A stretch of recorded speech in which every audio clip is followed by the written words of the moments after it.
Let's let the learning begin, ladies and gentlemen. Dr. Peter Glidden here, Metaphysical Thursday, May 29th, 2014. On the simple substance, this is a lecture from James Tyler Kent, who was a homeopath in the 19th century. I'm going to read you excerpts from his book, Lectures on Homeopathic Philosophy. Don't worry, it's going to be fun. I know that for most of us, school was not fun. That's why I'm here, to make it a little more interesting, to bring it a little closer to home. Samuel Hahnemann, the founder of the medical science of homeopathy, wrote a homeopathic textbook. The homeopathic textbook, and this is an excerpt from that. The first paragraph that I'm going to read is Chapter 9 on the simple substance from Samuel Hahnemann's Organon of Medicine. I quote, "In the healthy condition of man, the spiritual vital force, the dynamic energy that animates the material body, rules with unbounded sway and retains all parts of the organism in admirable, harmonious, vital operation as regards both sensations and functions, so that our indwelling, reason-gifted mind can freely enjoy this living, healthy instrument for the higher purpose of our existence," end quote. So, the homeopaths and the acupuncturists and the naturopaths and the herbalists and the Ayurvedic practitioners and the traditional Chinese medical practitioners and every holistic medical practitioner in the world believes that the human body is endowed with a God-given spiritual force, a God-given energy, a spiritual energy, an unseen, unmeasurable, vital force.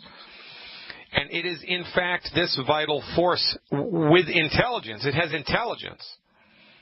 This vital force manages, regulates, articulates all of the unseen chemical and biochemical and reactions that keep the human body going. Not just the human body, but the bodies of plants, the bodies of crystals, rocks, the bodies of animals as well. It's a fascinating thing. Let's read what James Tyler Kent has to say about this.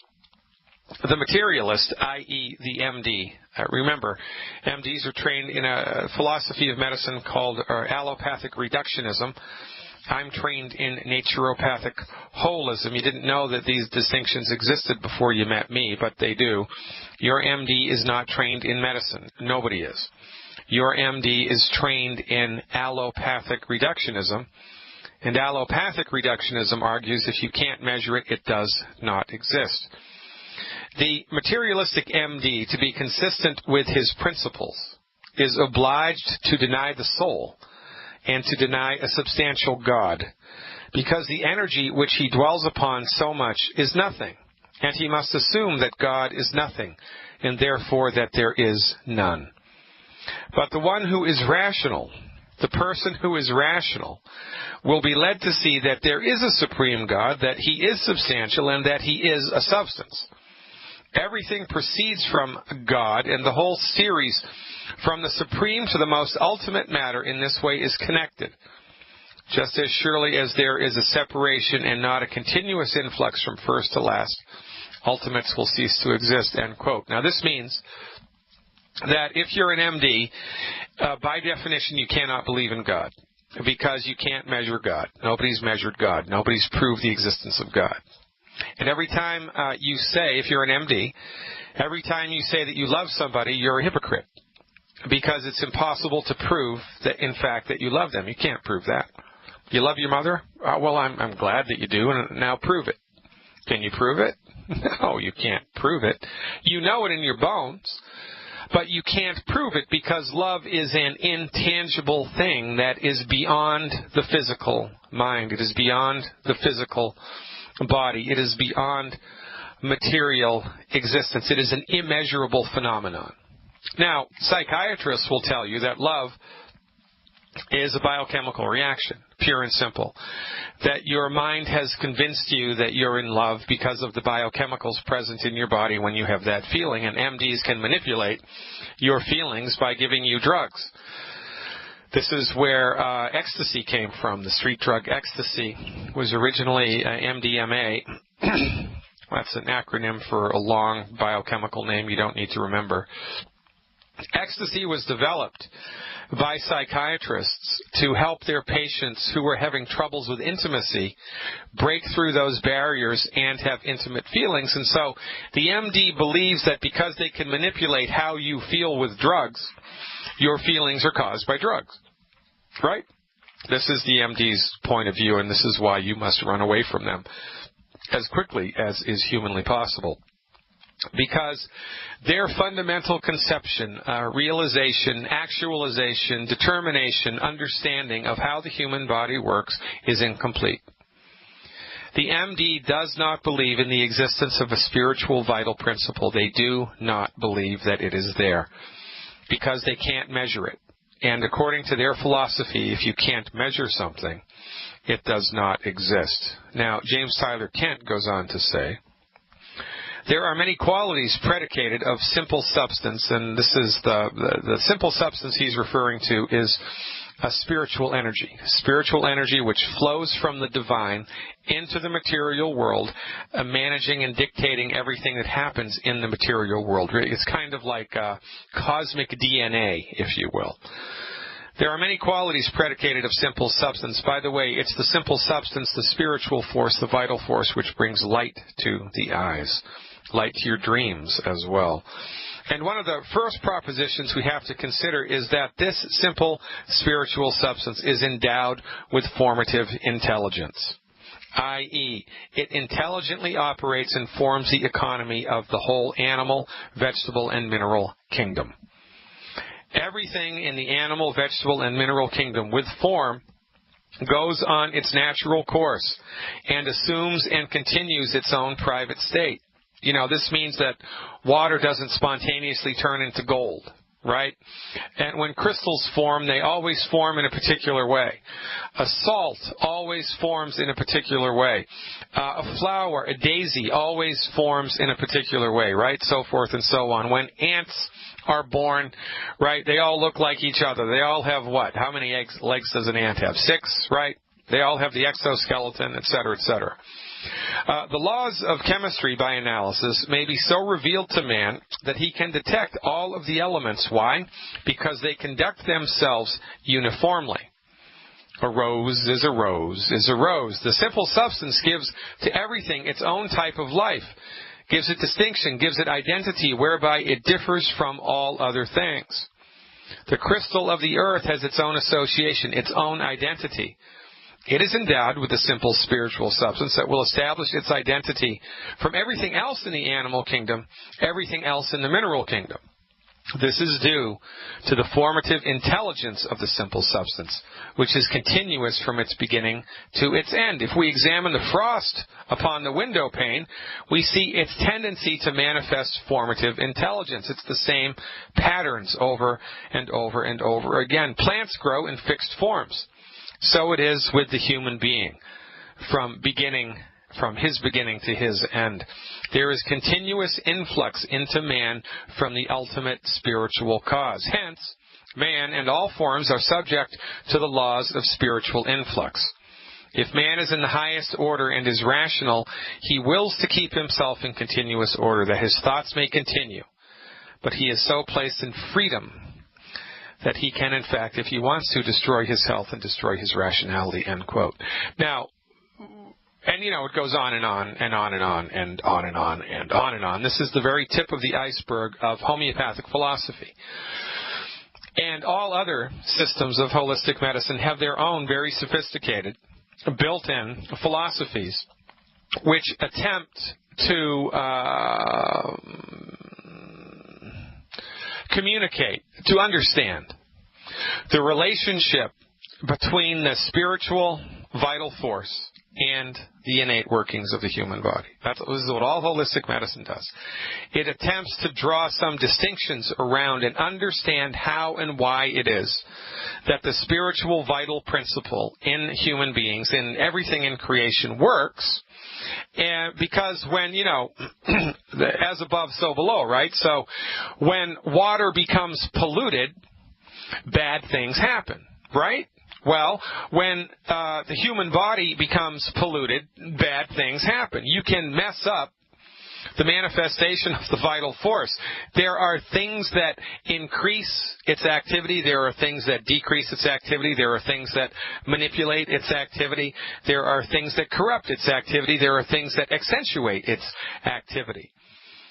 And it is this determination, it is this realm, it is this domain inside of which holistic physicians work and walk and investigate, live. This is where we live.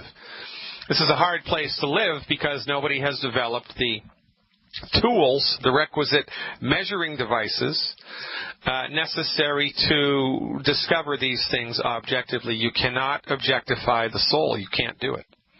You can experience the soul, but you can experience God. You can experience the spiritual vital force. You can intellectually understand that it is present, and you can, by way of observation, look to see what it does and attempt to discover how to manipulate it. And then if your manipulative processes are correct, if your conclusions are correct, then because everything flows from beginning to end, because everything flows in a particular sequence, you can tell that what you're doing is accurate or not by judging the results of what you do. And this is how acupuncture was born. This is how homeopathy was born. Because we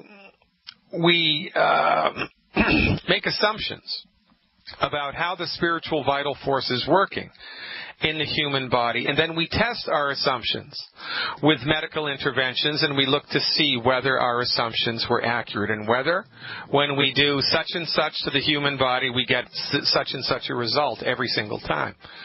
This is the scientific application of metaphysical medicine.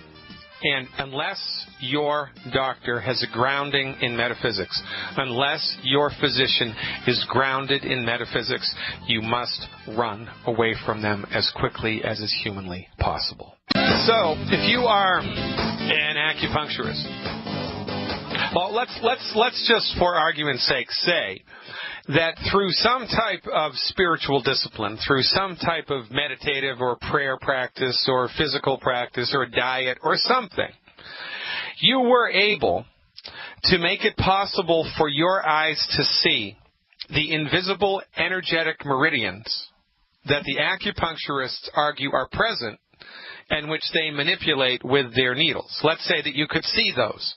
Would you be able to prove that to anybody? No. Because nobody else can see through your eyes. What, can you pick your eyes out and stick them into somebody else's head? No, it doesn't work like that. If you had a near-death experience and went to heaven, or went to hell, or went wherever you go, and you came back, would you be able to prove what you had just seen? No. People would think that you were crazy. However, with holistic medicine, holistic medical physicians attempt through experimentation and documentation to prove what they do. So an acupuncturist, right, will put the needle here and see what happens in 10,000 patients. And then they'll put the needle there and see what happens in 10,000 patients, and so forth and so on. And they document and collect all of this information. And when they look at this, all of this data as a unit, they can make sense out of how everything is happening in the unseen realms. You can't see the unseen realms, but you can experience what they do, because the whole fundamental philosophy here is that the unseen vital force, the unseen spiritual force inside the human body produces results. It does stuff. And by paying attention to the stuff that happens, you can determine with the scientific method what is going on. This is what the homeopaths have done. This is what the acupuncturists have done. This is what the Ayurvedic practitioners have done.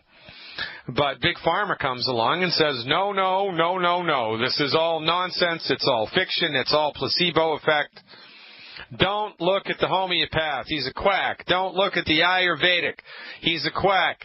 Don't look at the herbalist. She's a quack. Because the pharmacist, the pharmaceutical company, the MD, by virtue of their philosophical understanding, is wedded to one particular position, and that position does not include God. That position does not include anything spiritual. That position does not include anything metaphysical. It does not. Which is one of life's greatest ironies.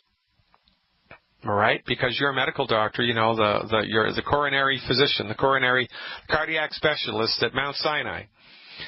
Best cardiac surgeon in the world. Maybe the best cardiac surgeon in the world when he's at work, and maybe a really God-fearing person when in his personal life. You know, maybe an ardent born-again Christian, an ardent Mormon, an ardent Jew, an ardent Roman Catholic, right? May go to church every Monday, every morning at 7:30 a.m. like my dear mother did, God rest her soul. This is ironic because this means that in their private life they believe in God, but in their professional life they're an atheist. Because they are. You can't have it both ways. You know, that's like being a member of a democracy while you're at work, but a communist when you go home. It is completely hypocritical. And it happens all of the time. And nobody is talking about it. Oh, because nobody wants to talk about anything metaphysical. Oh, that's all for the hippies in the 60s. Baloney. Metaphysical experiences reach deep into the very substance of your being. And if you have ever gone to church, if you have ever prayed to God, you're a metaphysician. If you've ever said that you love somebody, you're a metaphysician. Period. You are. It's time we all collectively got a clue and pulled our heads out of our you-know-what and stopped talking about metaphysical stuff, spiritual stuff in a negative context. Because it is not a negative context. It is the very substance fabric of your life. It is the stuff that orchestrates all of the actions of the human body all of the time, and it would be prudent for you to sidle up to that one, baby. It would be prudent of you to hitch your wagon to that star. And this is what every holistic physician does. This is what I do with science-based, clinically verified medical nutrition. How? Because all that we do is give your body the nutrients it needs to fix itself and then get out of the way and trust that the spiritual intelligence, the vital principle of your body, is going to fix it. I'm Dr. Peter Glidden. This is the luckiest day of your life. You've tuned in to Fire Your MD Now. Debbie from Florida is up next. Stick around. It's interesting, isn't it? From the proper perspective, everything makes sense. This is why MD therapeutics are so dangerous, because they don't take into consideration any of this. They just don't take it into consideration, right? So, you know, it's a big bad voodoo daddy, and that's why MD-directed medical therapeutics are the leading cause of death. It's also why they're the leading cause of bankruptcy, because what's the most expensive therapy? The one that doesn't work. Why doesn't it work? Because the MDs have thrown the baby out with the bathwater in their insistence that there's no such thing as a vital soul force inside the human body. And so their therapeutics are designed not to fix anything, but to manage things, and their therapeutics never get to the root cause of the disease. So if you have a coronary bypass surgery because you've got a clogged artery, does, pulling a vein out of your leg and sticking it into your heart or solve the process that made cholesterol accumulate in your arteries? No. It's only a matter of time until it happens again.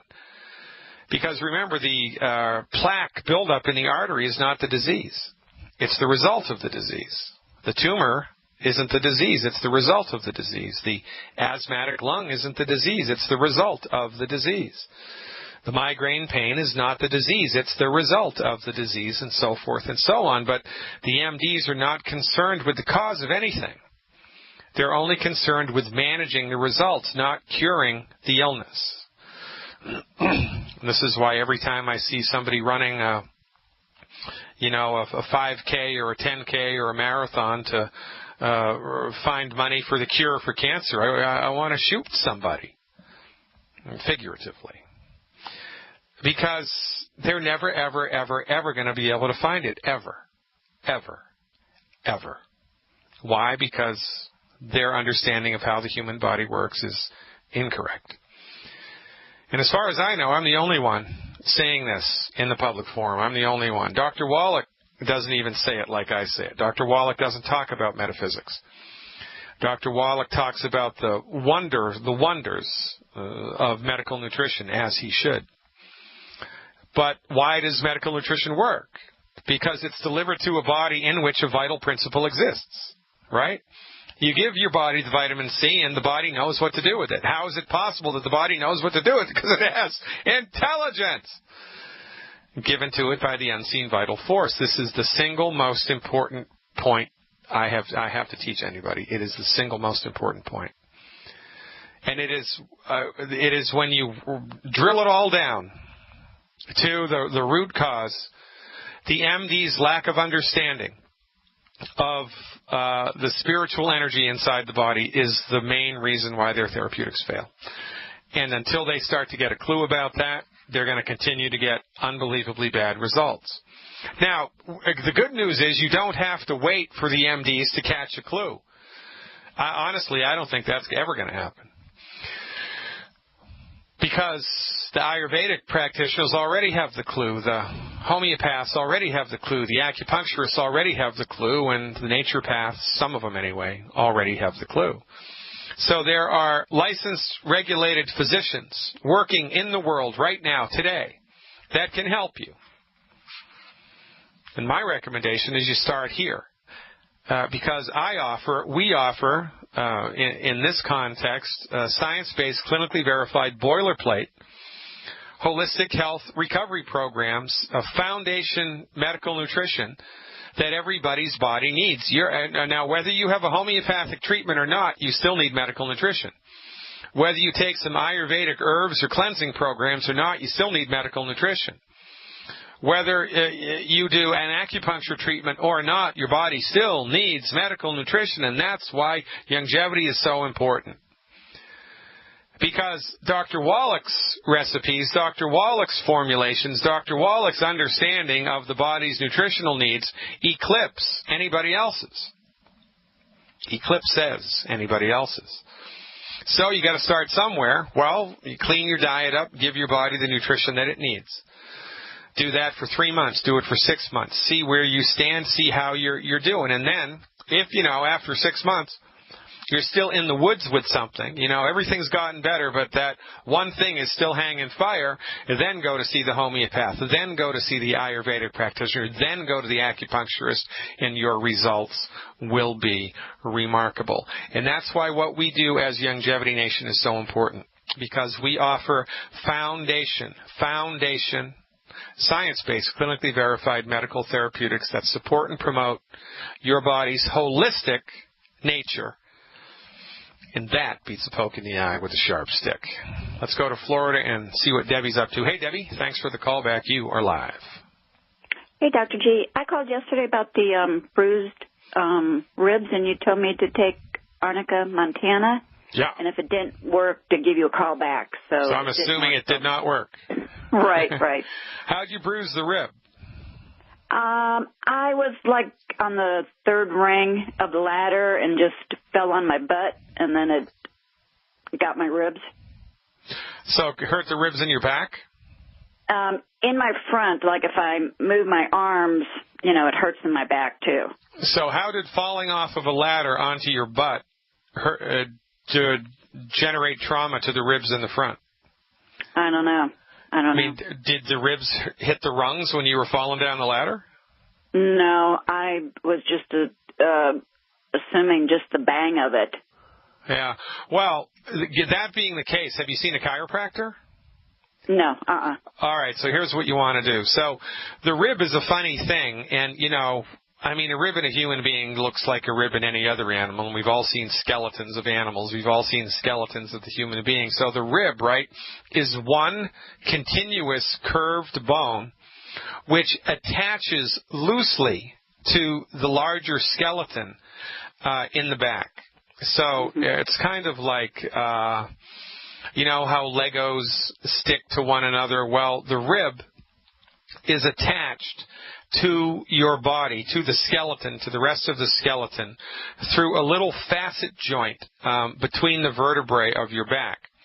So if you fall on your back and the rib gets traumatized, it's entirely possible for the back of the rib, where it connects to the skeletal frame, to pop out of the skeleton. It's kind of a similar situation. I don't know if you've ever experienced it yourself. I hope not. Or if you know anybody who's experienced it, when their shoulder pops out of joint, it's like, oh my God, right? It's a painful experience. Now, if you know what to do, you can pop the shoulder right back into joint and life is good. So, but it's a flexible joint, and the iteration of the head of the rib into the spine is a flexible joint as well, so it can pop out of joint. But it's interesting because the rib is this one continuous long curved bone. It's entirely possible that if it pops out of joint in the back, the whole bone moves, right? And it's entirely possible for the joint being out of place in the back causes pain in the front, because the part of the rib that's in the front of the body, because it's moved, is now pressing up against soft tissue or some nerves that it shouldn't be pressing on, and it causes pain. So it's a fascinating thing. So given the fact that you didn't have any blunt force trauma to your chest, which is where the pain is, then I'm going to assume that the problem with the rib is not in the front. Actually, the problem is in the back. And so, given the fact that arnica didn't work on this, I'm assuming it's a mechanical thing. And so you should go and find a good chiropractor. Now, because I'm telling you, in 30 seconds, a chiropractor can pop the rib head right back into place. And it's like, you know, I mean, it's like all of a sudden the lights go on, and it's, oh my God, I feel so much better, and it's that rapid. The problem, however, is, you know, there's good lawyers, there's bad lawyers, there's good plumbers, there's bad plumbers, there's good gardeners, there's bad gardeners, there's good naturopaths, there's bad naturopaths, there's bad MDs, and there's bad MDs. But there are good chiropractors and bad chiropractors. So I love chiropractors. I think a good chiropractor is worth their weight in gold. The trouble is finding a good one. So when you're attempting to find a chiropractor in your town, you want to lean heavily on word of mouth.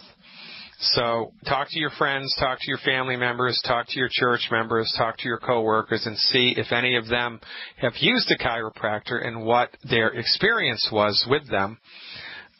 Go to them, tell them that you think that, you fell on your back and you've got problems with your rib, and they'll be able to tell you in 10 minutes whether the rib head's in or out. Does that make sense? Mm-hmm. That's good. Okay. All right, Debbie. Give that a run for the money. Call me back with a result, because I'm interested and I want to see you through this. I appreciate it. And this is how we do it, folks, right? I mean, it's logical. And this is, I think, a very important thing for people to remember here on Metaphysical Thursday. Because one of the incorrect notions about the metaphysical nature of the forces inside the human body is that it's like anything can happen at any moment in time just because that's the way that, it's this unseen force and who knows what it is, and that's nonsense. Metaphysical phenomenon give to the body structure and form, and the structure and form is dictated by the laws of physics, right? Water flows downhill. Water doesn't flow uphill. 2 + 2 is 4. If you mix a bleach and ammonia together, it's going to cause a caustic gas, right? This always happens all of the time. So when we're trying to work with, manipulate, change the metaphysical forces inside the human body, then when we do it appropriately, we will always get a certain result. And when we do it inappropriately, we will always get no result. So, applying metaphysics to the human body is no different than applying drugs to the human body, because we expect a certain outcome every time, and when we don't get the certain outcome, well, that's an indication that, that line of thought, went nowhere. It's just like investigating a crime scene. you follow your leads until they either give you a result or they end up in a dead end. It's no different with metaphysical stuff. So the recommendation for her was the homeopathic medicine arnica. Now, she took the homeopathic medicine arnica and nothing happened. Therefore, one would assume that the nature of the illness here is not so much energetic as it is mechanical. And so with any type of trauma to the human body, you really need to see somebody who's a skilled body worker, like a chiropractor or an old-fashioned osteopathic doctor, if you can find one, or some type of Rolfer or body worker, because, you know, the mechanics of the body, the structure of the body needs to be put into its proper place to allow the spiritual energy to flow. And so there's give and take here. We can affect the vital force of the body by putting the physical body into proper alignment. And once the physical body is in proper alignment, we can optimize its structure and function with metaphysical medicine. And this is the nature of the human body. It's a magnificent machine. Keep your MD away from it. Unless, of course, you're bleeding to death, right? And that's their domain. Martha from Virginia is up next, folks. Stick around. Going to Virginia next. Talk to Martha. See what's going on down below the Mason-Dixon line. Hey, Martha, thanks for the phone call. You are live. Oh, Dr. Glidden, this is Cleveland. I was calling for Martha, but she left and she hadn't got back. How you doing today, partner? I'm great, Cleveland. How are you, man?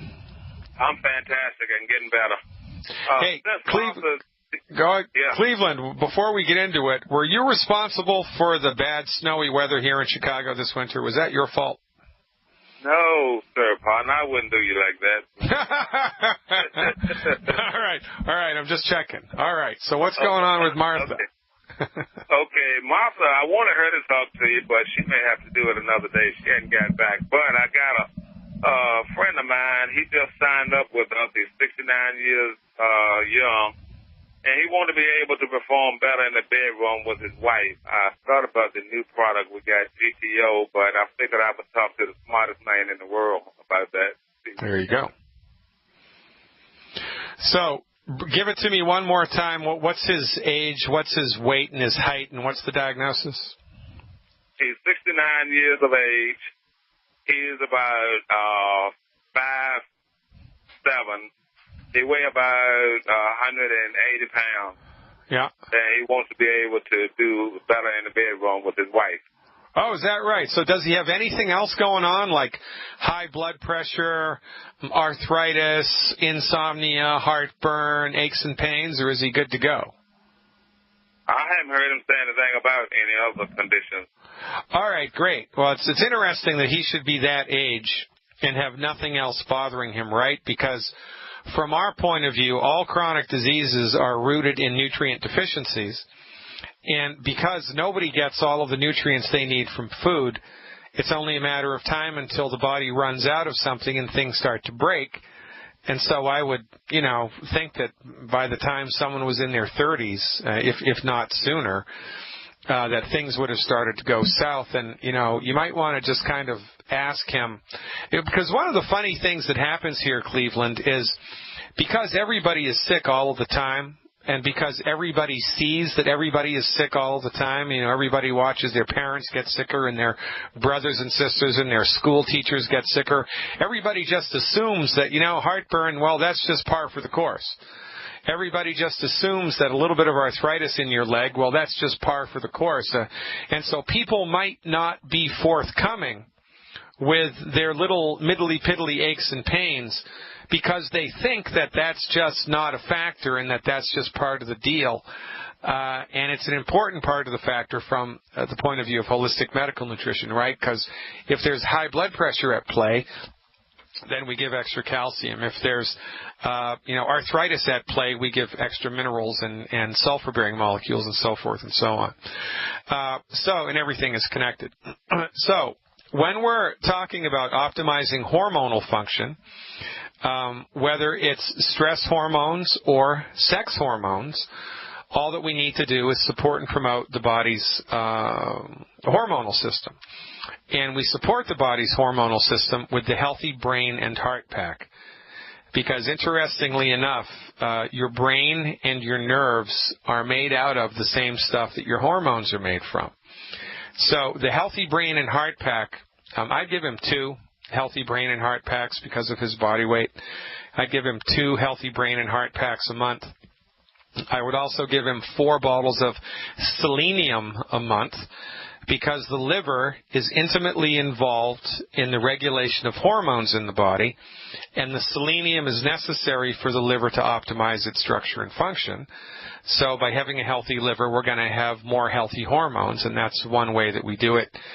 And the third piece of the third leg of the stool here would be eating a diet that's high in cholesterol, because all of his sex hormones, every hormone in his body, I don't care what kind of hormone it is made from cholesterol, right? So I don't care how many vitamins and minerals and essential fatty acids he has in his body.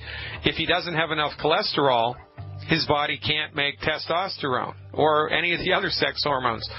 So the recommendation, the easiest way to get cholesterol into the diet, it's eggs, man. Eggs, 6 eggs a day. Or any food that's high in cholesterol, butter, chicken with the skin, as long as it's not fried, rare meat, etc., etc. Eliminate the 10 bad foods. Eat food that's high in cholesterol. Make sure he's salting his food so that it tastes good. And give him the Healthy